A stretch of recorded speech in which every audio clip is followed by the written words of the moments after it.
Abra sua Bíblia comigo, por favor. João 17.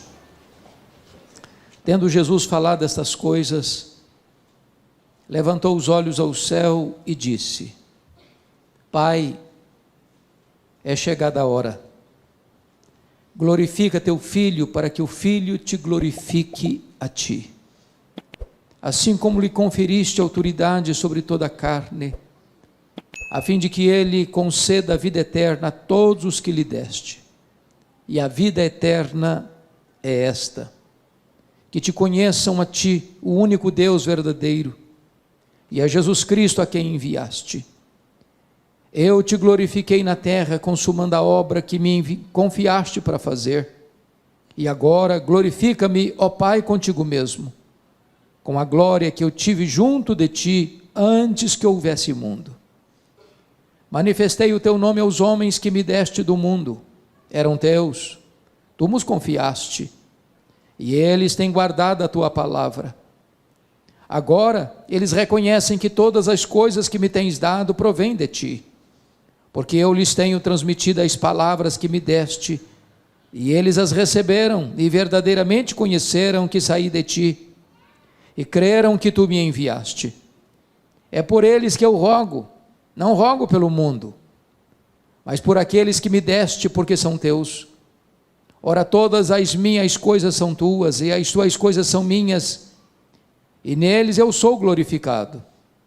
Já não estou no mundo, mas eles continuam no mundo, ao passo que eu vou para junto de ti. Pai Santo, guarda-os em teu nome que me deste, para que eles sejam um, assim como nós.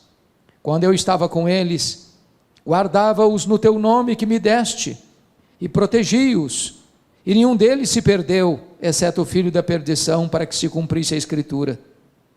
Mas agora vou para junto de ti, e isto falo no mundo, para que eles tenham o meu gozo completo em si mesmos. Eu lhes tenho dado a tua palavra, e o mundo os odiou, porque eles não são do mundo, como também eu não sou. Não peço que os tires do mundo, e sim que os guardes do mal. Eles não são do mundo, como também eu não sou. Santifica-os na verdade, a tua palavra é a verdade. Assim como tu me enviaste ao mundo, também eu os enviei ao mundo, e a favor deles eu me santifico a mim mesmo, para que eles também sejam santificados na verdade. Não rogo somente por estes, mas também por aqueles que vierem a crer em mim por intermédio da sua palavra, a fim de que todos sejam um, e como és tu, ó Pai, em mim, eu em ti, também sejam eles em nós, para que o mundo creia que tu me enviaste. Eu lhes tenho transmitido a glória que me tens dado, para que sejam um como nós o somos, eu neles e tu em mim, a fim de que sejam aperfeiçoados na unidade, para que o mundo conheça que tu me enviaste e os amaste como também amaste a mim. Pai, a minha vontade é que onde eu estou estejam também comigo os que me deste, para que vejam a minha glória que me conferiste, porque me amaste antes da fundação do mundo. Pai justo, o mundo não te conheceu, eu porém te conheci, e também estes compreenderam que tu me enviaste. Eu lhes fiz conhecer o teu nome, e ainda o farei conhecer, a fim de que o amor com que me amaste esteja neles, e eu neles esteja. Amém. Irmãos amados, eu gostaria de conversar um pouco com vocês hoje sobre a oração mais importante da história. A Bíblia registra muitas orações importantes, orações dos patriarcas, orações dos profetas, orações dos apóstolos, mas esta aqui é a mais importante oração, porque esta é a oração do Deus Filho ao Deus Pai. Esta é a oração da segunda pessoa da Trindade para a primeira pessoa da Trindade. E talvez não há nada mais sublime na vida do que ouvir, do que compreender este momento sublime de Jesus Cristo conversando com o Pai antes de partir para a cruz. A circunstância que Cristo fez esta oração está registrado com muita clareza. Se você ler o capítulo 16 de João, ele tinha acabado de falar para os seus discípulos sobre o Pai, e agora ele está falando para o Pai acerca dos seus discípulos. Na vida e no ministério de Jesus Cristo, pregação e oração sempre caminharam juntas. Aqueles que falam aos homens sobre Deus, devem falar para Deus sobre os homens. Aqueles que pregam aos homens, precisam também falar para Deus acerca desses mesmos homens, porque pregação e oração caminham sempre juntas. Se você percebeu, Jesus nesta oração divide-a em 3 aspectos bem distintos. Nos versos 1 a 5, ele ora por si mesmo. Nos versos 6 a 19, ele ora pelos seus discípulos imediatos, aqueles que estão com ele no cenáculo. Mas nos versos 20 a 26, ele ora por aqueles discípulos que ainda haveriam de crer nele, segundo as Escrituras. Portanto, ele ora por você e por mim. Nós estávamos contemplados nesta oração do Senhor Jesus Cristo.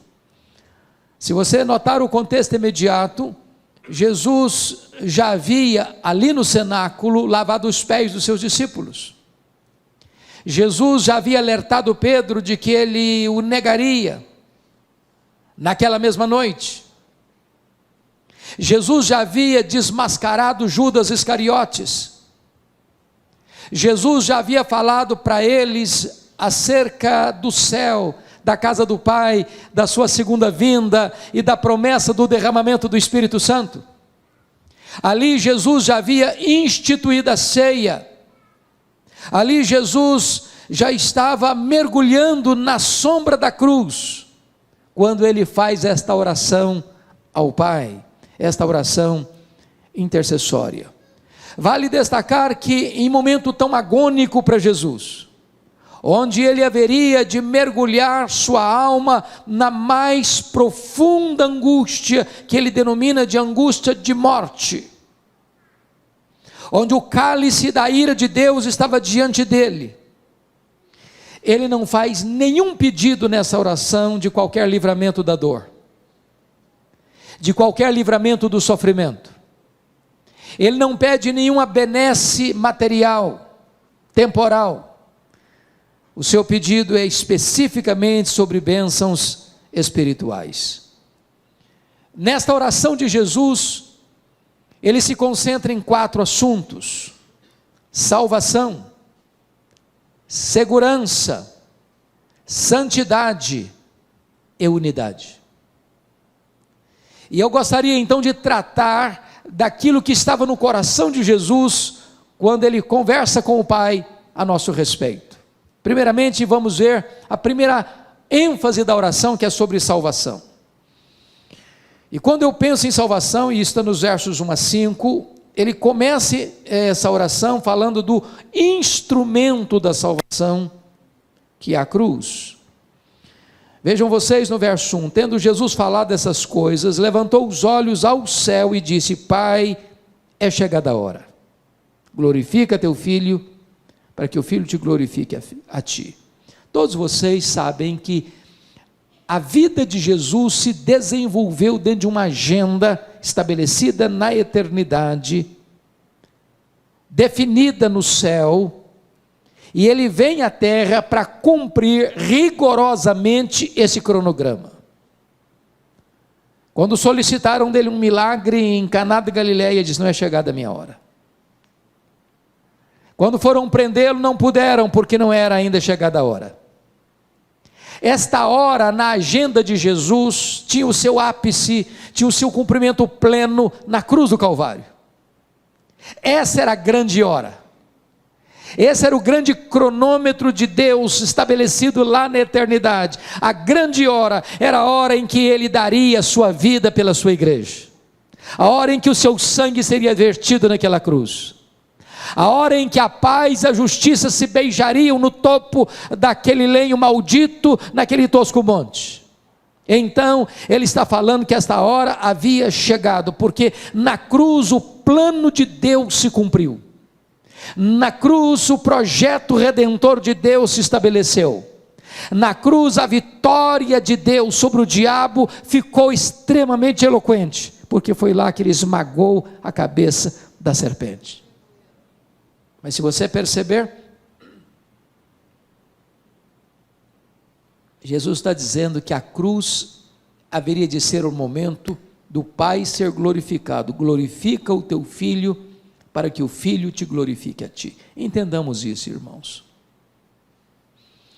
Jesus glorificou o Pai de muitas formas, pela sua obediência, pelos seus ensinos, pelos seus portentosos milagres, mas em nenhum lugar, em nenhum palco, o Pai foi mais glorificado no Filho, do que quando o Filho estava vertendo o seu sangue naquela cruz. Aquela cruz foi o cenário mais eloquente do amor de Deus. Não há forma de Deus provar que Ele ama você com mais intensidade do que na cruz. Ele prova o seu próprio amor para conosco pelo fato de ter Cristo morrido por nós, sendo nós ainda pecadores. Não espere de Deus evidência maior de amor do que foi a cruz do Calvário. Ali o amor de Deus alcançou o zênite, as alturas mais excelsas. Mas também a cruz não foi apenas o palco do amor de Deus, a cruz foi o palco máximo da justiça de Deus. Porque Deus puniu o seu, o meu, o nosso pecado em seu Filho naquela cruz. E quando Deus estava punindo o nosso pecado no seu Filho, golpeando-o e agradando moê-lo naquela cruz, para que nós pudéssemos ser libertos da condenação eterna, nesse momento o Pai estava demonstrando a sua máxima justiça, ao mesmo tempo que revelando o seu máximo amor. Pois bem, amados, agora, notemos em segundo lugar a essência dessa salvação, versos 2 e 3, e a primeira coisa, no verso 2, Jesus recebe a autoridade do Pai para conferir a vida eterna. Veja comigo, assim como conferiste autoridade sobre toda a carne, a fim de que Ele conceda a vida eterna a todos os que lhe deste. Entendamos isso, irmãos. Não há nenhum outro ser que recebeu de Deus Pai autoridade no mundo para dar vida eterna, exceto Jesus Cristo.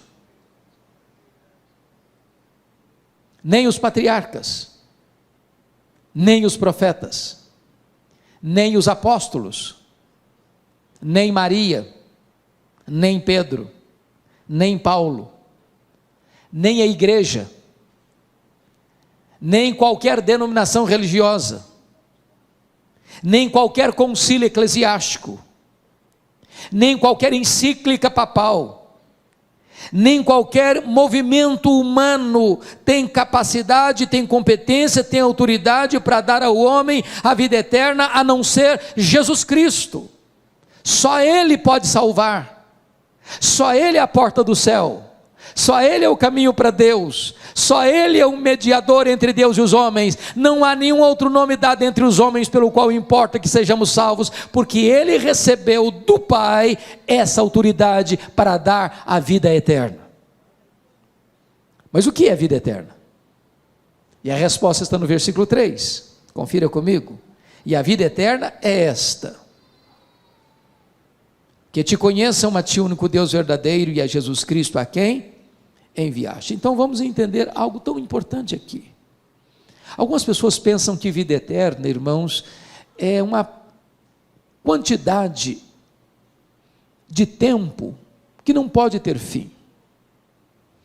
E aí, quando algumas pessoas projetam isso, que vida eterna é apenas uma vida que nunca acaba, elas podem entrar até em desespero. Há poucos dias, um adolescente se aproximou de mim e disse assim: pastor, eu não quero ir para o céu não, eu tomei um susto. Disse, mas como assim? Me explica isso melhor. Ah, mas não quero mesmo. Falei, mas explica para mim, por favor. porque a ideia de céu que eu tenho é que eu vou ficar sentada numa nuvem branca, tocando harpa, cantando. Eu não aguento essa vida inteira, não. Eu quero coisa nova para a minha vida. Tem muitas pessoas que pensam que o céu vai ser chato, monótono. E eu preciso dizer para você que vida eterna é um relacionamento pessoal e íntimo com Deus, onde você vai amá-lo, onde você vai fruí-lo, onde você vai glorificá-lo, onde você vai exaltá-lo, onde você vai servi-lo, e esse Deus é inesgotável em seu ser, e você vai conhecê-lo, e jamais haverá um tempo na eternidade onde você possa dizer, já conheço tudo, não tem mais nada para conhecer, agora eu preciso botar minha vida no piloto automático. Jamais isso vai acontecer. O céu é dinâmico.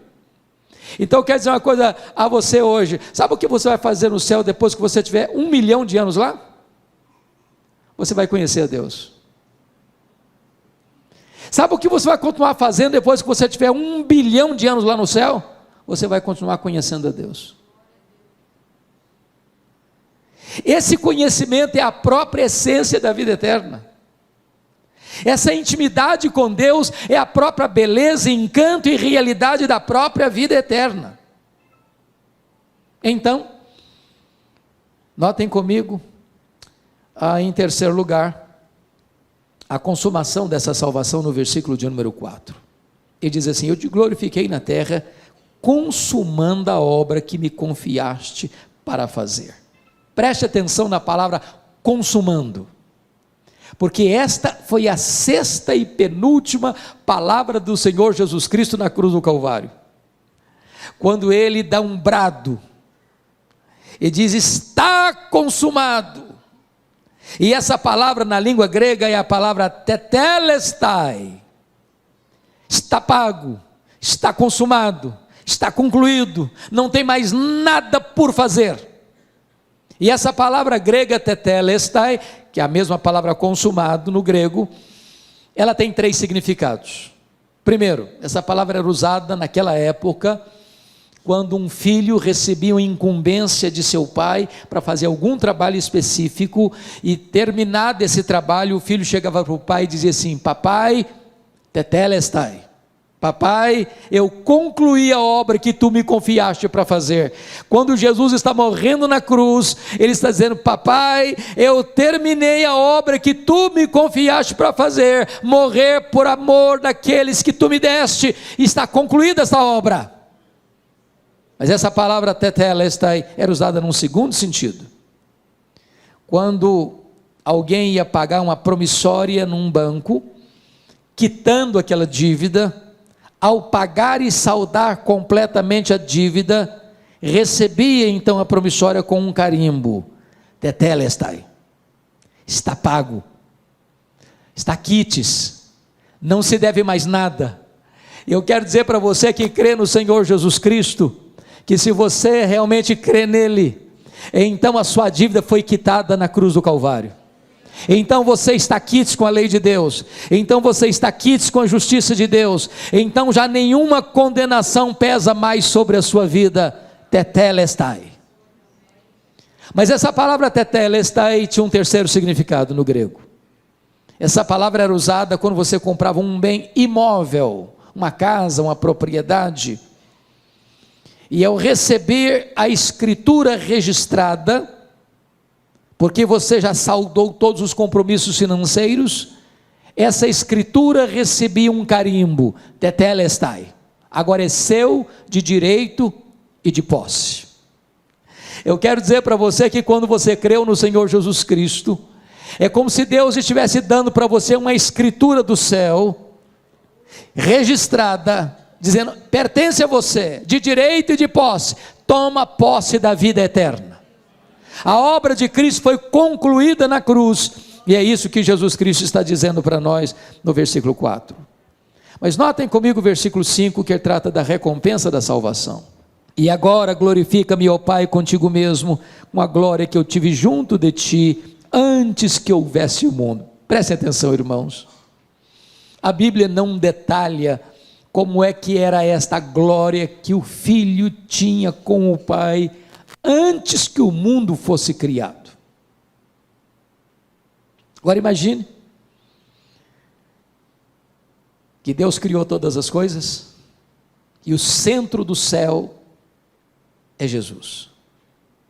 Os anjos adoram a Jesus, eles servem a Jesus.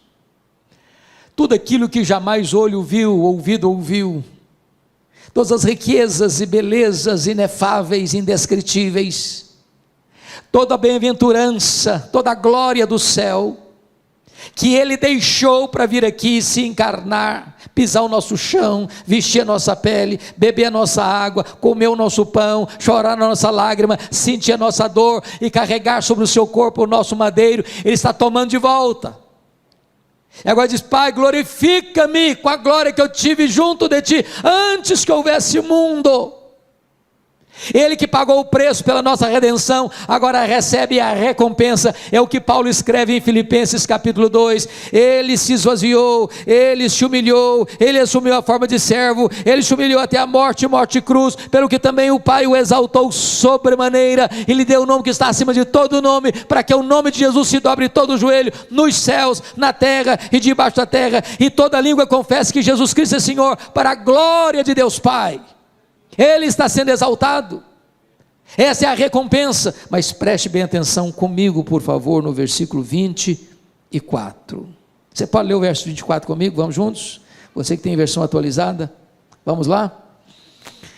Pai, a minha vontade é que onde eu estou, estejam também comigo os que me deste, para que vejam a minha glória que me conferiste, porque me amaste antes da fundação do mundo. Preste atenção nisso.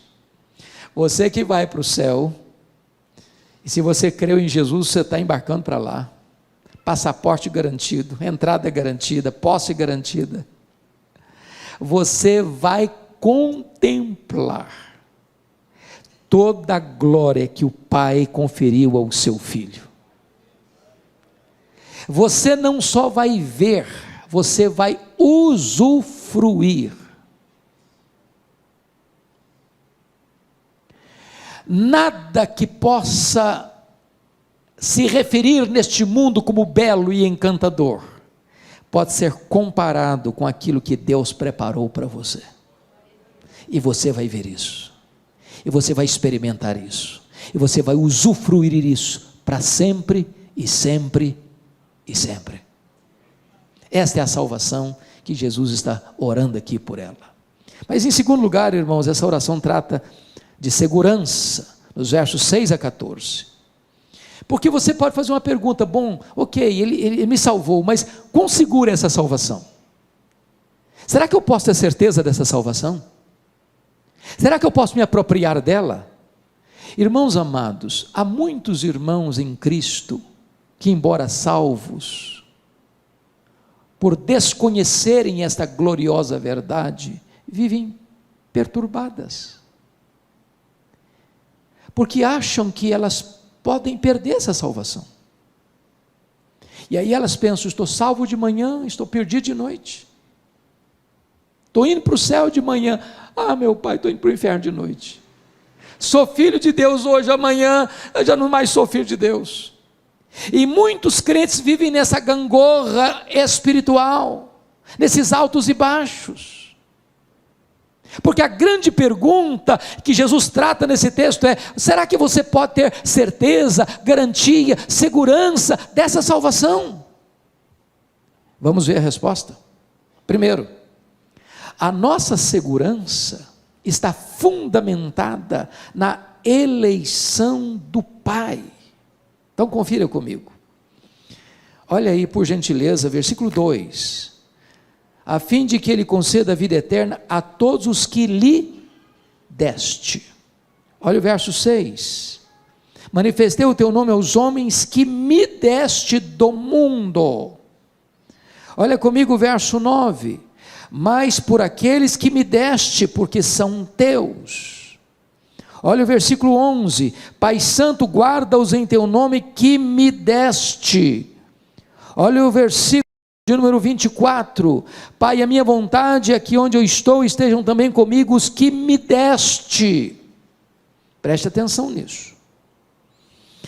Você que creu no Senhor Jesus Cristo é um presente do Deus Pai ao Deus Filho. Deus conheceu você, amou você e escolheu você mesmo antes da fundação do mundo. Ele escolheu você livremente. Não porque Ele previu que você ia crer em Jesus e então Ele escolheu você, não. Você creu no Senhor Jesus porque Ele escolheu você. Ele não escolheu você porque Ele previu que você ia ser santo, não. Ele escolheu você para você ser santo e irrepreensível. Ele não escolheu você porque Ele previu que você praticaria boas obras, não. Ele escolheu você para as boas obras. Ele escolheu você não porque você tinha méritos, você nem existia ainda. Então a escolha divina é a garantia de que eu estou salvo, porque esse decreto foi feito antes que o mundo fosse criado, antes dos tempos eternos. O Senhor Jesus Cristo deixou isso claro, lá em João 6, 37 a 40. Ninguém pode vir a mim se o Pai não o trouxer.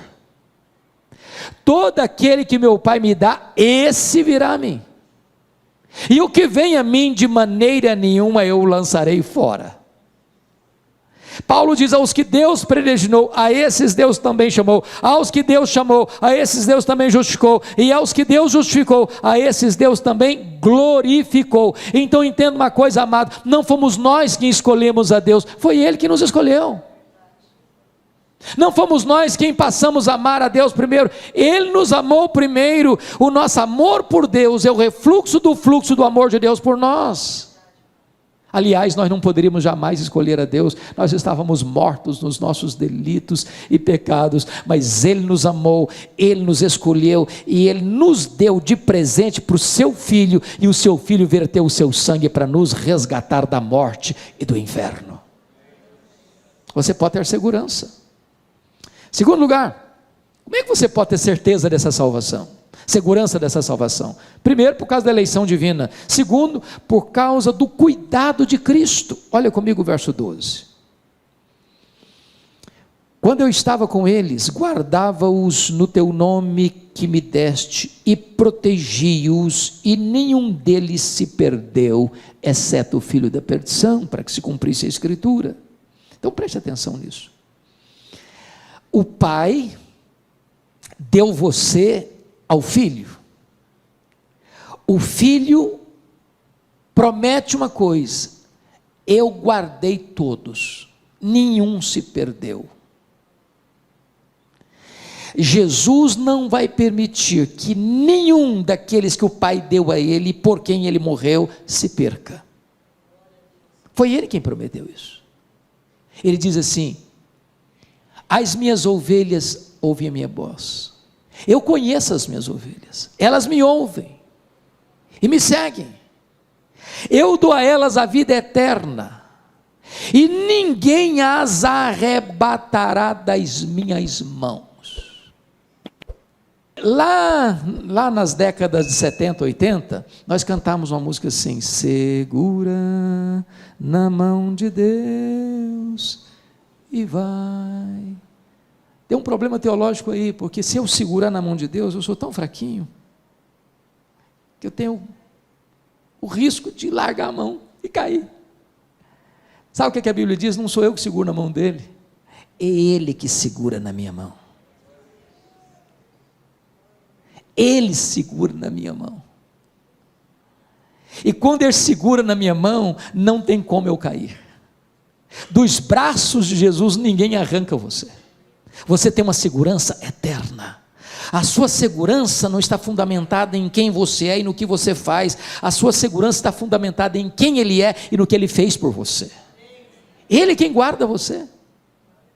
É por isso que Paulo diz: nem a morte, nem a vida, nem anjos, nem principados, nem poderes, nem altura, nem profundidade, nem qualquer outra criatura poderá nos separar do amor de Deus que está em Cristo Jesus, nosso Senhor. Temos plena segurança e plena garantia. Mas em terceiro lugar, a sua salvação pode ter segurança sim, você não precisa ficar com medo. Meu Deus, será que eu estou salvo? Será que eu posso me perder? Será que eu vou me desviar e ir para o inferno? Se você creu em Jesus, você está salvo, seguro, por uma terceira razão. A nossa segurança está baseada na intercessão de Cristo.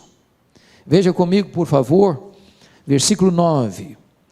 É por eles que eu rogo, não rogo pelo mundo, mas por aqueles que me deste, porque são teus.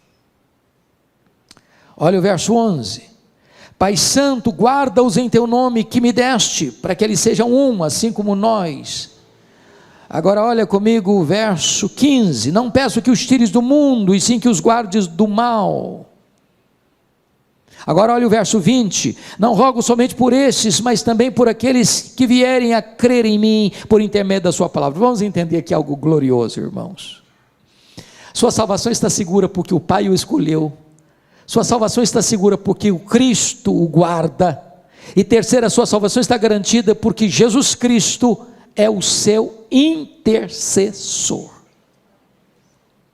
Quando ele termina o seu ministério aqui no mundo e volta para o céu, ele lá no céu está exercendo o ministério de sumo sacerdote.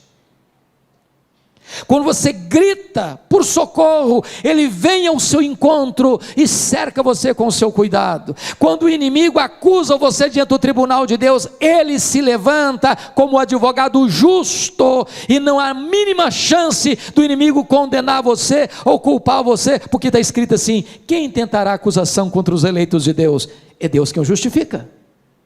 Quem os condenará? É Cristo Jesus quem morreu, ou antes quem ressuscitou, o qual está à destra de Deus e também intercede por nós. Vamos entender isso. Quem tentará acusação contra os eleitos de Deus? É Deus quem justifica. Bom, é uma linguagem jurídica. Você e eu estamos acompanhando muito de perto toda a situação de problemas jurídicos no Brasil, mormente depois da Lava Jato.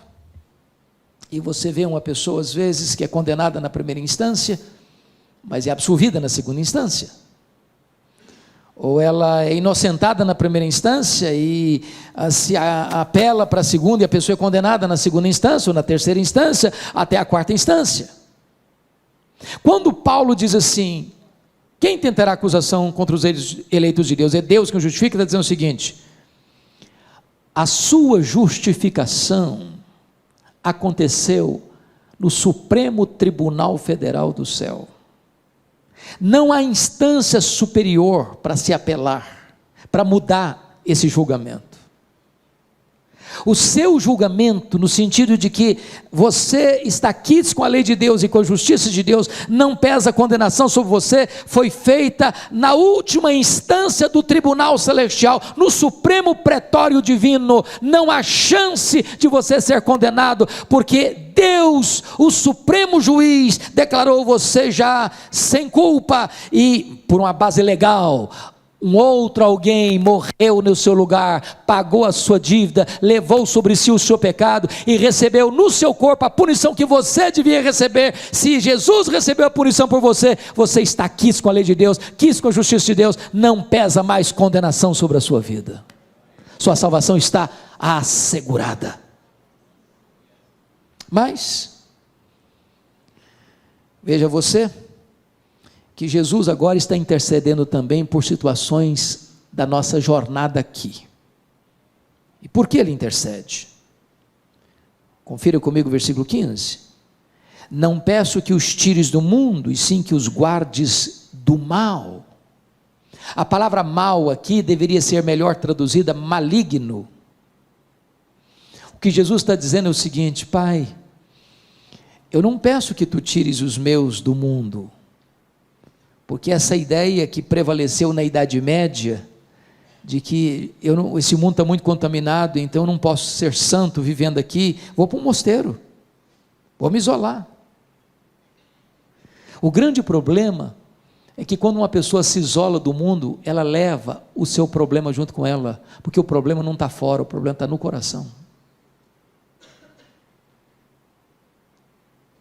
Mas mais, Jesus está dizendo o seguinte: livra-os do mal, livra-os do maligno. Sabe o que significa isso? Significa que aquele que nos salvou é o único capaz de nos sustentar dos ataques, das sutilezas, das armadilhas, dos laços do diabo, porque ele vive 24 horas por dia ao nosso derredor, tentando nos tragar, tentando nos devorar, tentando nos levar para uma região perigosa, para uma zona escorregadia, para um momento de fraqueza ou de uma autoconfiança. E o Jesus Cristo está orando: Pai, guarda-os do maligno, proteja-os do maligno, proteja-os do maligno. E você precisa entender uma coisa: é o Pai que protege você, é o Deus Todo-Poderoso que segura a sua mão, é Ele quem livra você, a sua alma da morte, seus olhos das lágrimas e seus pés da queda.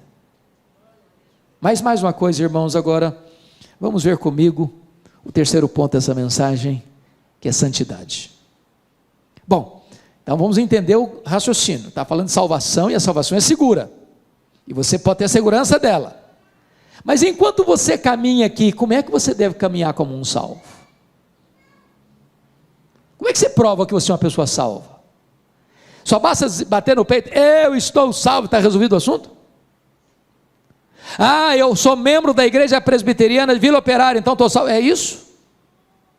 Ah, eu tenho minha Bíblia, eu leio a minha Bíblia. É isso?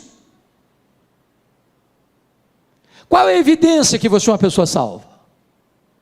Que provas você pode dar que você é uma pessoa salva? Então vamos ver isso, irmãos. Vamos ver isso. Entendamos uma coisa: a nossa entrada no céu é exclusivamente pela graça e não pelas obras. Mas o céu em si mesmo não seria céu para nós sem um caráter santo. Prestem bem atenção no que vou lhes dizer. Uma pessoa que não ama a santidade não vai ter clima no céu. Vai ser um peixe fora d'água lá. Há muitas pessoas, irmãos, que pensam que a morte é um condão mágico que muda as pessoas. Morre o pior cidadão, todo mundo elogia o cara. Morreu, só elogio. Mas um ímpio que morre ímpio não ressuscita pio. Morreu pagão, não ressuscita um cristão. Morreu um perverso, não ressuscita um santo. Então, se você é uma pessoa salva, isso precisa ser demonstrado. E de que maneira? De que maneira nós somos santificados? Primeiro, nós somos santificados pela palavra. Vamos lá no versículo 17 comigo? 17 e 17, está escrito assim: santifica-os na verdade, a tua palavra é a verdade. Agora vamos entender, irmãos, algo sublime aqui. Você quer ser santo, irmão? Você tem que ler Bíblia. Eu não sei quanto a vocês, eu penso, estou convencido disso, que nós vivemos na geração mais empolgante da história. Eu sou animadíssimo com a nossa geração. Irmãos, nenhuma geração viu o que nós estamos vendo. Nós dobramos um milênio, nós dobramos um século, e nós somos a única geração da história da humanidade que tem conhecimento e experiência da comunicação sem fronteiras. Que coisa fantástica! Quando eu fiz seminário, nos idos de 78 e 81, meu livro texto de teologia não tinha em língua portuguesa. Hoje, as melhores e maiores obras de teologia, todas da história da igreja, já estão em português. Hoje você vai numa livraria, tem Bíblia para criança, tem Bíblia para junior, tem Bíblia para adolescente, tem Bíblia para jovem, tem Bíblia para casal, tem livro para velho, tem Bíblia para casado, tem livro para descasado, tem livro para empresário, tem livro para empregado, tem livro para desempregado, tem Bíblia para qualquer jeito que você quiser. Mas você chega na igreja e diz assim: meus irmãos, vamos abrir a Bíblia lá em Miqueias, e o povo começa a ler lá em Gênesis, para ver onde estão Miqueias, não sabe onde estão Miqueias. Nós somos uma geração Coca-Cola, shopping center e a geração analfabeta da Bíblia. E se você quer ser santo, você precisa mergulhar na Bíblia. Santifica-os na palavra ou na verdade, a tua palavra é a verdade. Segundo lugar, irmãos, como é que você pode ser santo? Você pode ser santo na medida em que você compreende de maneira sensata o seu relacionamento com o mundo. Mas vamos entender o que é mundo, porque muita gente pensa que mundo é não cortar o cabelo, é não usar batom, mulher não usar brinco, usar adereços, não ir na praia, não jogar futebol, não assistir um jogo de futebol. Tem muita gente que pensa que mundo é isso. Mundo, irmãos, não é físico, mundo não é tangível, mundo é um sistema, mundo é uma cosmovisão, mundo é um conjunto de valores contrário aos princípios absolutos da palavra de Deus. Você liga a sua televisão e você vai ver lá um filme, uma telenovela, ou uma reportagem, ou isso, aquilo, outro, você vai perceber que muitas vezes aquilo vem num viés contrário aos parâmetros e aos princípios de Deus. Isso é mundo. Como é que você vive com isso? Então preste atenção. Primeiro, versículo de número 16, confira comigo. Eles não são do mundo, como também eu não sou. Bom, é chocante eu afirmar isso para você, mas você não é do mundo. E eu não estou dizendo que você é um ET.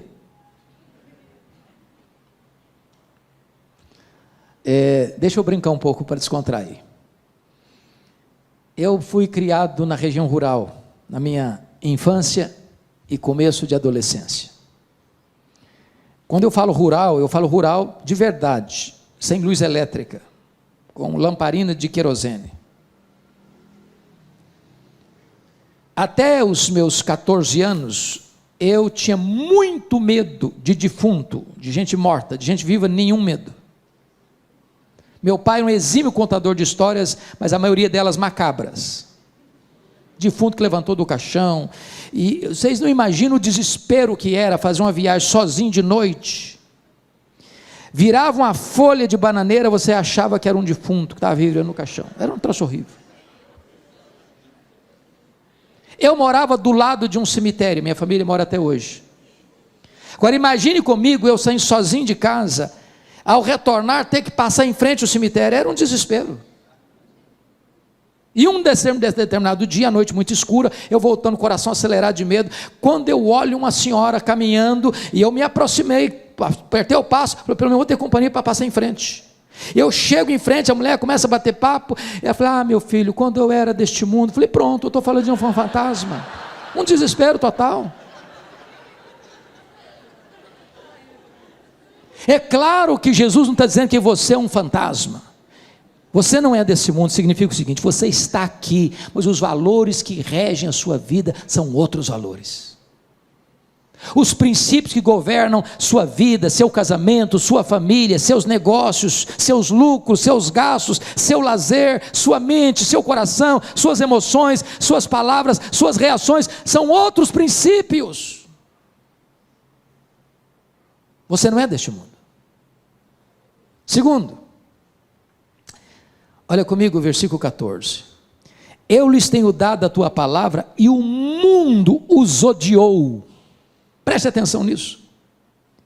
O mundo odiou ontem, o mundo odeia hoje e o mundo vai odiar amanhã. A igreja e o mundo nunca vão ser bons parceiros. Eu não estou falando que você não vai ser bom parceiro do seu vizinho, dos seus amigos. Eu estou falando que entre você e esse sistema de valores vai existir um conflito permanente. E se a igreja não está sendo perseguida pelo mundo, não é porque o mundo amansou, é porque a igreja se acovardou. Perguntaram para Francisco Leonardo, eminente professor do Seminário do Norte, reverendo Francisco, se a igreja for mais perseguida, ela será mais fiel? Ele respondeu, não. Se a igreja for mais fiel, ela será mais perseguida. A amizade do mundo é pior do que a espada do mundo. Terceiro, olha comigo, o versículo de número 11, estamos no mundo, mas nós somos guardados do mundo. Versos 11 a 15, ele está exatamente tratando dessa questão de você estar no mundo, mas ser guardado do mundo, estar no mundo, mas ser protegido do mundo, de você conseguir ligar a sua televisão e assistir um jornal, mas não permitir que aqueles valores subliminares, ou que estão por trás dos bastidores, mexam com o seu coração, determine a sua mente. Você está hoje em qualquer frente da vida, seja no comércio, seja na indústria, seja no campo, seja na academia, seja onde for, você está lidando com esses valores, mas você está permanecendo firme pelos valores do céu, pelo diapasão do céu. Você é guardado do mundo. Mas notem mais, agora confira comigo o versículo 18, esse 18 é magnífico. Você pode ler o 18 comigo? Vamos juntos? Assim como tu me enviaste ao mundo, também eu os enviei ao mundo. Então preste atenção que tem uma missão e tem uma estratégia. A missão é, Jesus nos envia de volta ao mundo. Mas qual a estratégia? Assim como o Pai me enviou ao mundo, eu também vos envio. Então preste atenção. Você é crente? Ok. Você não pode viver num gueto. Você não pode viver separado, isolado. Você precisa ter amigos. Você precisa se relacionar com pessoas. Você não pode se fechar dentro de 4 paredes. É lá fora que você vai viver a sua vida cristã, convivendo com as pessoas, relacionando-se com as pessoas, influenciando pessoas. Você é o sal da terra, você é a luz do mundo, você é um luzeiro a brilhar. É lá que você vai marcar a sua influência, nos seus relacionamentos, nos seus contatos, sendo uma bênção, sendo um bom vizinho, sendo um bom marido, sendo uma boa mulher, sendo uma boa esposa, sendo um bom filho, sendo um bom pai, sendo uma boa mãe, sendo um bom empregado, sendo um bom patrão, sendo um bom comerciante, sendo um bom amigo. E enquanto você se relaciona, você é luzeiro de Deus a brilhar onde você está. Mas vamos fechar, vamos concluir, irmãos, com o último assunto. Falamos de salvação, falamos de segurança, falamos de santidade. Último ponto, unidade. A pergunta agora é, bom, se Deus nos salvou, e se nós temos segurança dessa salvação, e se nós devemos viver em santidade, como é que eu me relaciono com os outros irmãos que são crentes como eu? Então vamos olhar isso. Unidade. Versos 21 a 26. Primeiramente, o que não é unidade? Tem muita gente que pensa que unidade é, vamos tirar as placas das igrejas. Tem placa demais, tem igreja demais, tem denominação demais, isso está complicando demais. Então vamos fazer o seguinte, vamos juntar todo mundo numa placa só. Não é isso que Jesus está falando. Ele não está falando de uma unidade organizacional. Segundo, Jesus não está falando aqui de ecumenismo. O que é ecumenismo? Ecumenismo significa, não vamos falar de doutrina, doutrina divide, vamos falar de amor, não importa o que você creia, vamos estar juntos. Não, a Bíblia proíbe isso. Não tem unidade fora da verdade. Bom, então o que é esta unidade? Amados irmãos, vamos ver. Unidade significa o seguinte, se você está em Cristo, não importa a igreja que você frequenta, você é meu irmão. Agora convenhamos, é muito triste, quando hoje ainda se percebe muitos segmentos religiosos, batendo cabeça, brigando uns com os outros, ferindo uns aos outros, numa briga doméstica, onde as próprias ovelhas estão se ferindo, tirando aquilo que nós chamamos da unidade. Nós não criamos a unidade já existe, nós preservamos a unidade no vínculo do Espírito. Mas por que nós devemos buscar a unidade da igreja? Primeiro, porque Jesus pediu isso ao Pai. Olha comigo versículo 21 e 22. A fim de que todos sejam um, e como és tu, ó Pai, e tu em mim, também sejam eles em nós, para que o mundo creia que tu me enviaste. Bom, se Jesus pediu ao Pai que você e eu sejamos um, eu não posso laborar contra esse projeto de Jesus, contra a vontade de Jesus. É hora da igreja parar de brigar uns com os outros, por diferenças secundárias, e entender que o que nos une é o sangue do Cordeiro. Só existe uma igreja, irmãos, só existe uma noiva, só existe um rebanho, só existe um corpo de Cristo. E essa igreja não é a presbiteriana, não é a batista, não é a metodista, não é a wesleyana, não é a assembleiana, não é a católica, não é nenhuma denominação.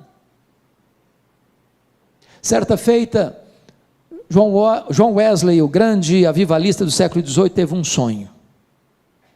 E ele sonhou que ele foi ao inferno. E aí ele perguntou assim: tem metodista aí no inferno? Respondeu: está cheio. E presbiteriano tem? Falei: tem muito. Tem católico? Tem demais. Ele ficou escandalizado. Aí no sonho dele foi para o céu. Perguntou lá assim: tem metodista aí no céu? Tem não. E presbiteriano? Tem também não. Tem católico? Também tem não. Falou: mas quem tem aí então? Apenas aqueles que foram lavados no sangue do Cordeiro. Esta é a igreja, irmãos. Nós estamos separados em placas, e não estou dizendo que nós vamos jogar as placas fora. Nós amamos a nossa igreja, nós amamos a nossa denominação, e nós defendemos a nossa denominação, cada um de nós aqui, mas o que nos une é o sangue do Cordeiro. Se estamos em Cristo, somos um. Segundo lugar, irmãos, por que nós devemos buscar a unidade? Por causa da nossa origem espiritual. Olha aí comigo o verso 21. A fim de que todos sejam um, e como és tu, ó Pai, em mim e eu em ti, também sejam eles em nós. Agora preste atenção: se eu sou filho do Pai, se eu fui remido pelo Filho, e o Pai e o Filho são um, e o Filho pede ao Pai para que nós também sejamos um, então, por causa da nossa origem espiritual, eu não posso laborar contra o meu irmão, brigando com o meu irmão, machucando o meu irmão, falando mal do meu irmão, dividindo-me do meu irmão. Eu sou um com ele, tem o mesmo sangue. O sangue do Cordeiro nos lavou do mesmo jeito. Terceiro, por que nós devemos ser um? Nós devemos ser um por causa da nossa missão no mundo. Olha comigo, por gentileza, o que ele vai dizer no versículo 21. A fim de que todos sejam um, e como és tu, ó Pai, em mim e eu em ti, também sejam eles em nós, para que o mundo creia que tu me enviaste. Aqui está, meus irmãos, o que Francis Schaeffer chamou de apologética final. O mundo vai olhar para nós, o mundo não vai achar que nós somos discípulos porque nós somos fiéis na doutrina, embora sejamos fiéis na doutrina, é uma coisa fundamental. Ser fiel na doutrina é fundamental. O mundo só vai olhar para nós, não, eles são discípulos de Cristo mesmo. Olha como é que eles se amam, olha como eles caminham juntos, olha como eles cuidam dos outros. Quando o mundo olhar para a igreja e ver que a igreja se ama, que os crentes se amam, que eles são um, o mundo vai dizer: é verdade, o que eles pregam é verdade, eles pregam a coisa que eles vivem, isso funciona na vida deles, e nós precisamos experimentar o que eles já experimentaram. Não tem melhor plataforma evangelística da igreja do que viver o evangelho, e viver o que Jesus rogou ao Pai para que nós vivêssemos, para que nós fôssemos um. Agora preste atenção, eu preciso ilustrar isso para você entender.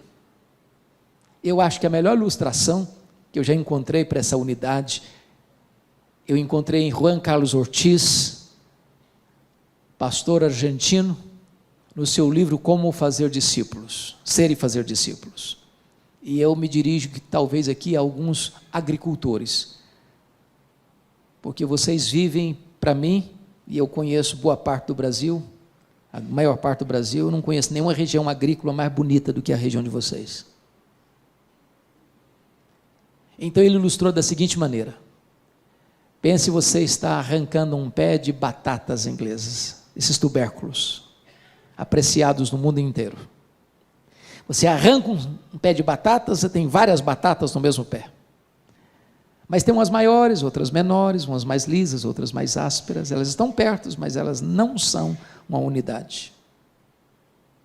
Aí o agricultor bota 30 quilos de batatas num saco, e elas estão comprimidas, umas apertadas nas outras, umas maiores, outras menores, umas mais lisas, outras mais ásperas, mas elas não são unidade.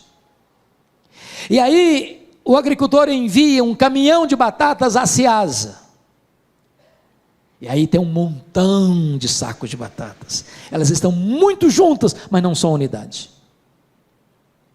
Aí o homem da mercearia ou do pequeno supermercado vai lá na Ceasa e compra lá uma porção delas e bota numa banca, elas estão juntas, mas não são unidade. Aí a dona Maria vai ao supermercado, escolhe as melhores, um saco, do saco ela pega 2 quilos de batatas, e elas são levadas para casa numa sacola e botadas numa gaveta dentro da geladeira, mas elas não são unidade, umas maiores, outras menores, umas mais lisas, outras mais ásperas. Aí se pega essas batatas, e casca essas batatas, e corta essas batatas, e bota na água, e elas são cozinhadas, e a dona Maria vai lá e faz um purê de batatas. Agora não tem uma maior, não tem uma menor, não tem uma mais lisa, não tem uma mais áspera. Agora nenhuma pode olhar para ela, eu sou mais bonita que você, eu sou melhor que você, eu sou mais importante que você. Agora elas são um purê. Agora elas são uma unidade. É isso que nós devemos ser. E eu termino dizendo o seguinte: sabe por que nós devemos ser um? Porque esse vai ser o nosso destino eterno, verso 24, pois a minha vontade é que onde eu estou estejam também comigo os que me deste. Então, pare de brigar com o seu irmão, sabe por quê?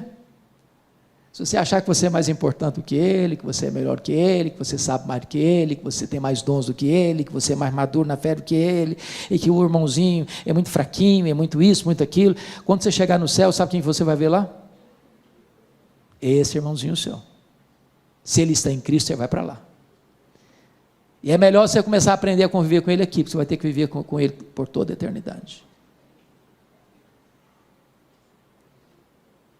Eu espero em Deus que a oração do Deus Filho ao Deus Pai encoraje a cada um aqui nesta noite a entendermos que a nossa salvação foi realizada por Ele na cruz, que essa salvação é garantida pelo próprio Deus, você não precisa ter medo, e que se você é uma pessoa salva, você evidencia isso através de uma vida de santidade, e nós que fomos alcançados pela graça, somos um, e assim devemos viver aqui, porque assim viveremos para sempre, e sempre, e sempre.